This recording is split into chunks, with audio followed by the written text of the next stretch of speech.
A very warm welcome to IDFC First Bank presents Leaders of Tomorrow Season 13, powered by Tata Tele Business Services. I'm Ritwika Gupta and you're watching highlights from our recently concluded Kolkata Springboard. Now, Kolkata has long been known as India's cultural capital, but the conversation is shifting from culture to commerce.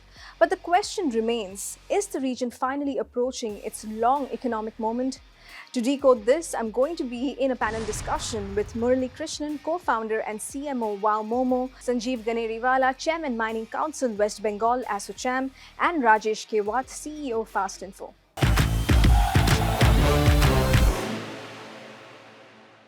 Now, just sharing something interesting. Whenever in the past we have hosted springboards here in Kolkata and had panel discussions, the discussion has always been about Kolkata's past, or what could have been, or the lost potential, or the untapped potential. So that has been the kind of vibe of every discussion that I've had. But I think interestingly, nowadays, we are seeing the narrative shift to talk about the city's future.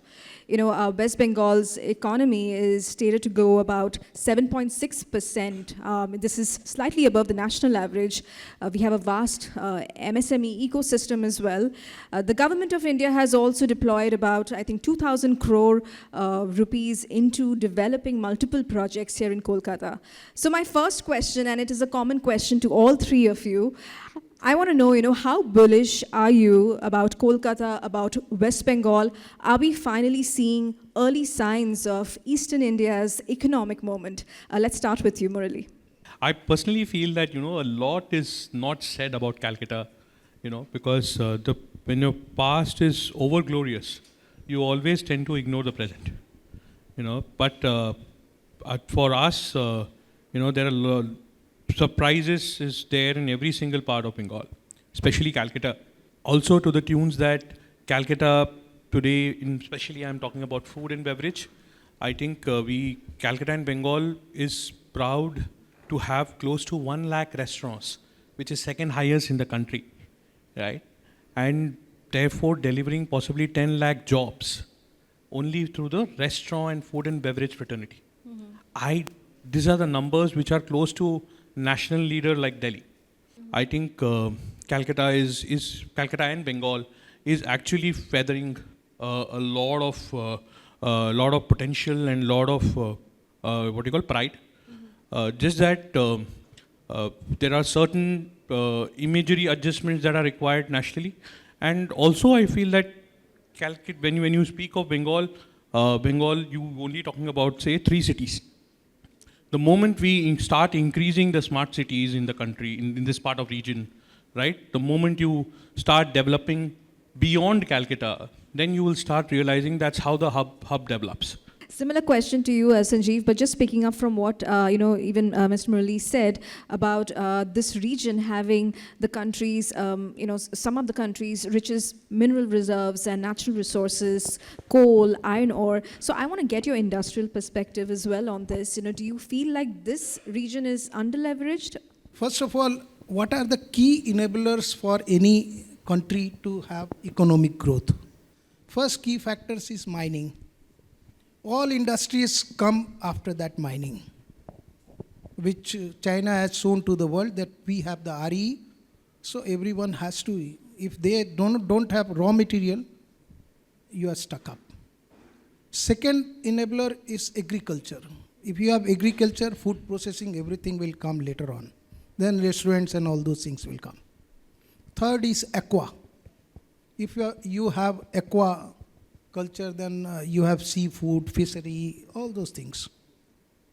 And fourth is definitely tourism. So Calcutta has everything.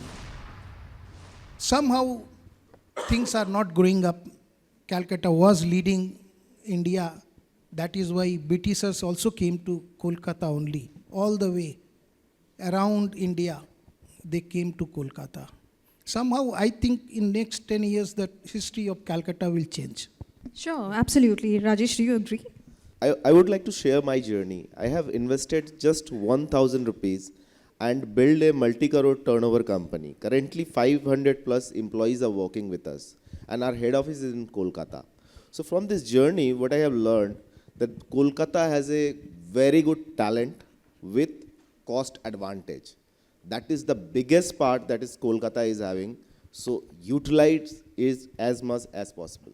So, Rajesh, staying with you, now you have built FastInfo, which sits at the intersection of technology and services, right? You connect businesses to consumers.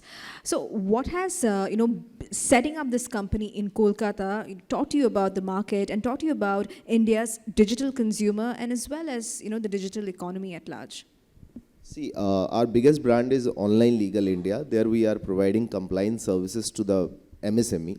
So here what we have learned, online services, whatever services you are providing, if you are providing in a right way, if users are comfortable taking your services and if the feedback is good, then they will come to us again and again. So give a good service, they will return back to you.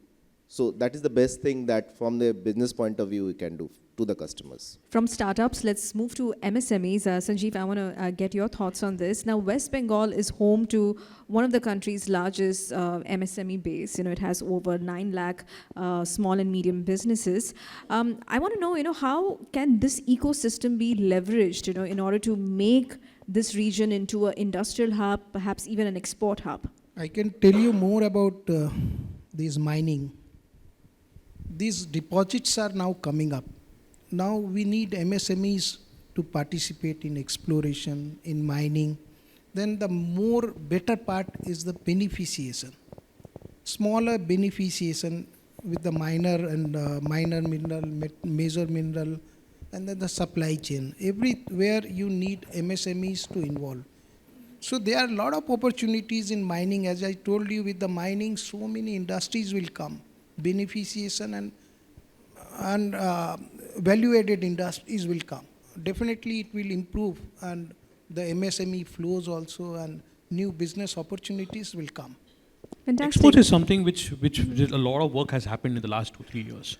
If today possibly we would be sitting number 6 or number 7 in terms of exports in the country, but we've traveled a very large extent from number 12 or number 13, 3-4 years back, 5 years back, pre-COVID. I think a lot of effort has gone into it. Also, centrally, the government has also helped. A lot of portals which are helping identifying buyers. There are people who are possibly building a lot of unique products in the region. So export is something which is happening, which is a journey we are traveling. I think with more and more profitability centric mindset, which current investors are very clear in their head that not being in profits, it's no more a great game. But staying with you, speaking of the food industry, Kolkata, West Bengal is synonymous to, food and rich heritage, culture.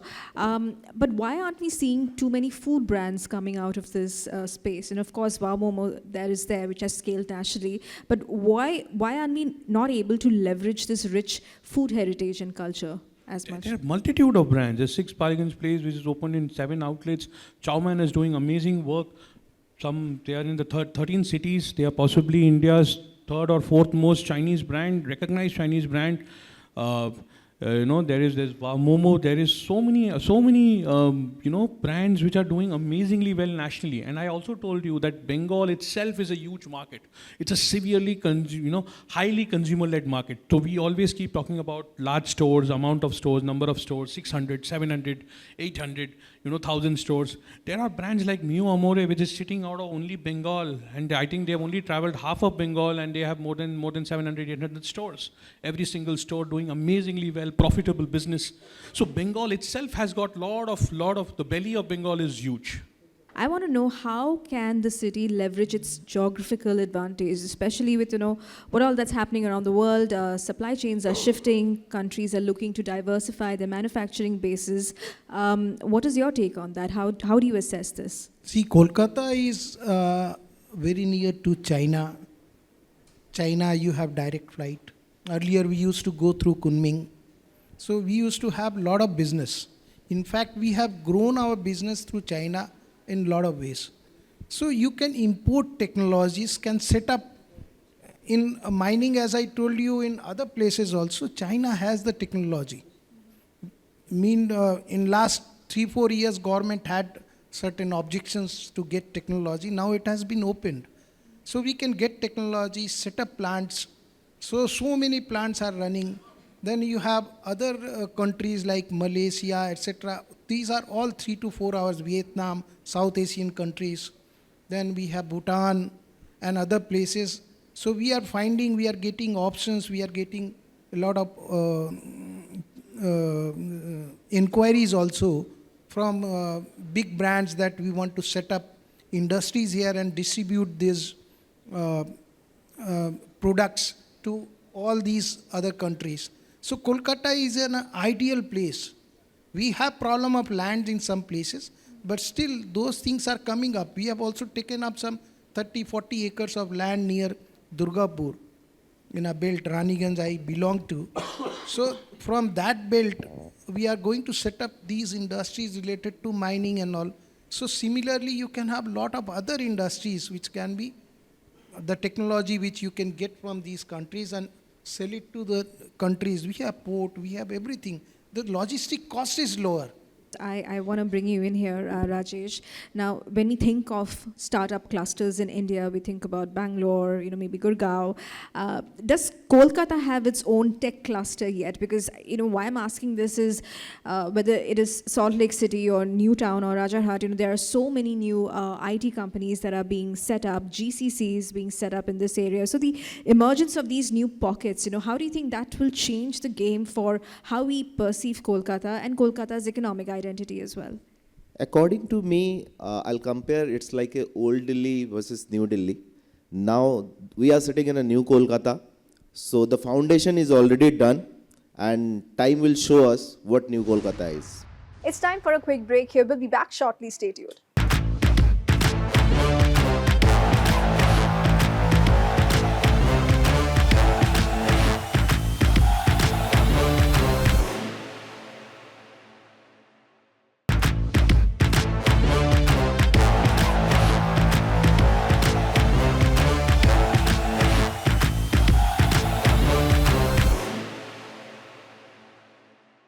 Welcome back to IDFC First Bank presents Leaders of Tomorrow Season 13, powered by Tata Tele Business Services. You're watching highlights from our recently concluded Kolkata Springboard. Listen in to our panel discussion.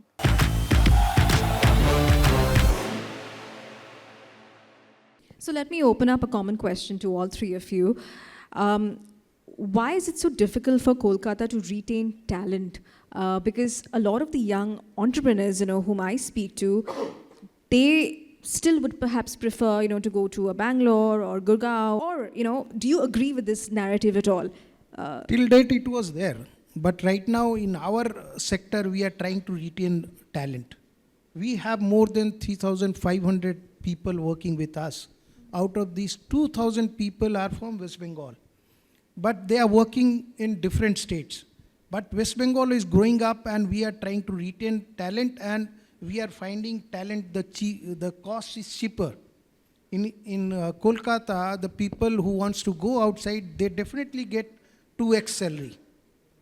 In Kolkata, you get a talent at lower price. So slowly you have the talent retained, the salary will increase. Company also need to respect the talent. They should also appreciate their talent with their right pay.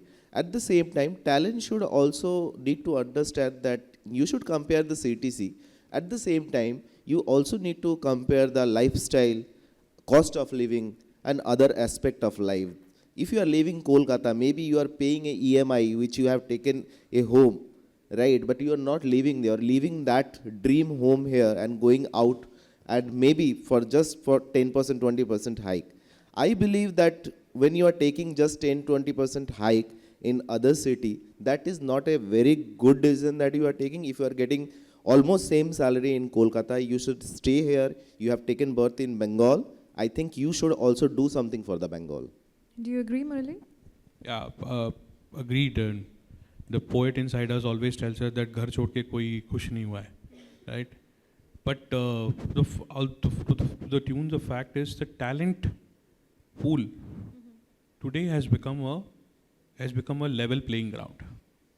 Today, for a business to survive, or business to grow, or business to scale, business to succeed, or business to become a different, to go to the next league, you are not always dependent on lower local talent. Possibly, if you want, you can have talent from Bangalore. You can have talent in, have talent in Delhi, have talent in Bombay. But for you, and I'm talking about brands that want to scale nationally, you don't have to stick to a single regional talent. Having said that, even in Calcutta or Bengal, the talent pool is not under question any time. Possibly the unutilized talent pool leaving the city is the question. And I think high time we start addressing that. The entrepreneurs of Calcutta, come together and do a Ghar Vapsi campaign.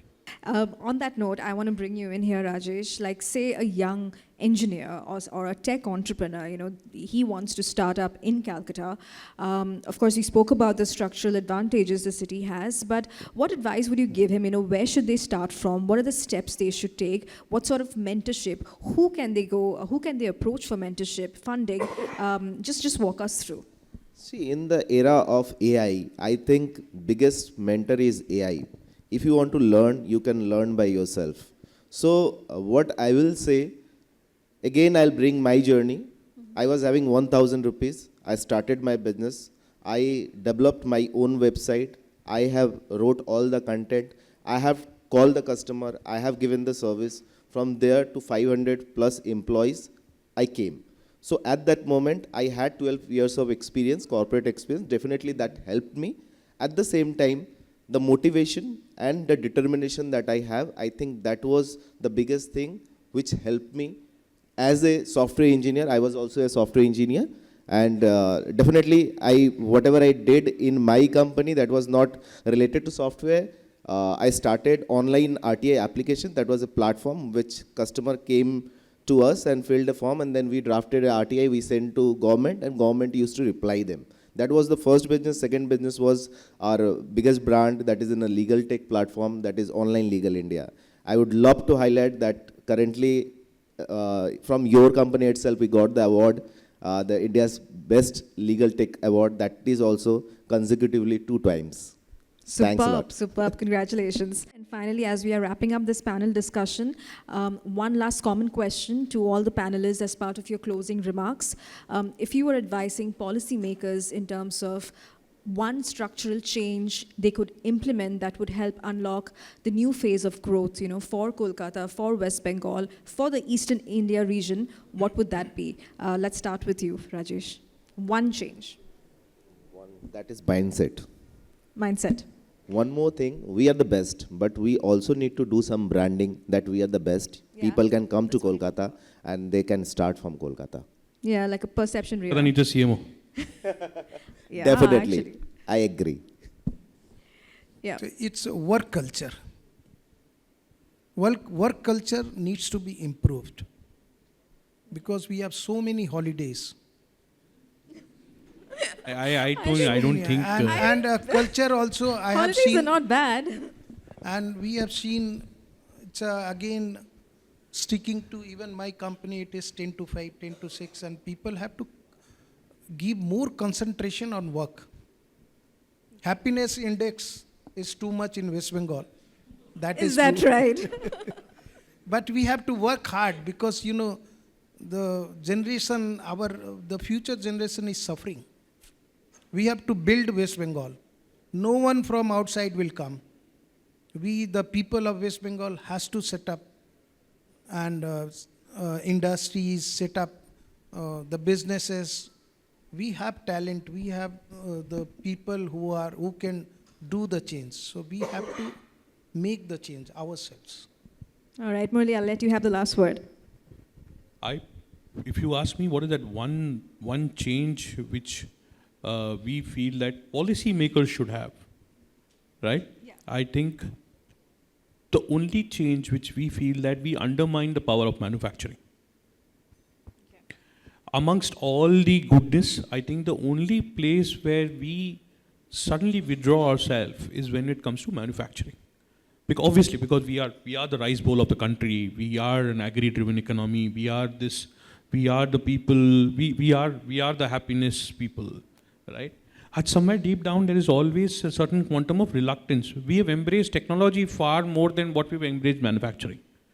If there is a way where we could reimagine manufacturing and ensuring that there is a manufacturing centricity in the entrepreneurs today, I think we will do far superior work. So maybe I'm looking at from a very consumer, retail, fashion, lifestyle, food kind of a lens. But manufacturing is something which will clearly define the next 20 years for us. The line that is, what Bengal thinks today, India thinks tomorrow, I think still relevant. I can cite multitudes of examples which we feel that it's still relevant. And we are a very progressive in terms of culture. The lens we need to change is progressive in terms of economy. After so many years, we have now started talking about the soft power of cultural economy, right? Imagine with possibly we are 1/3 of UP, but we are number 2 in the country after UP when it comes to cultural economy. Yeah, 70,000 crores of economy only through culture, right? Absolutely. Durga Puja is an amazing structure of talent, structure of creativity, structure of economy, which we put up right in the heart of the country. I think there's a lot of scope. Nothing can beat Bengal. Absolutely. Well, manufacturing, soft power, mindset, work culture. I think we've had a tremendous discussion here. A lot to take away for our entrepreneurs watching the show today. Thank you so much, gentlemen, for being with us today. Thank you so much. Thank you. And with that, it's a wrap on this edition of IDFC First Bank Presents Leaders of Tomorrow Season 13, powered by Tata Tele Business Services. We hope you enjoyed the episode. Thank you for watching. Goodbye.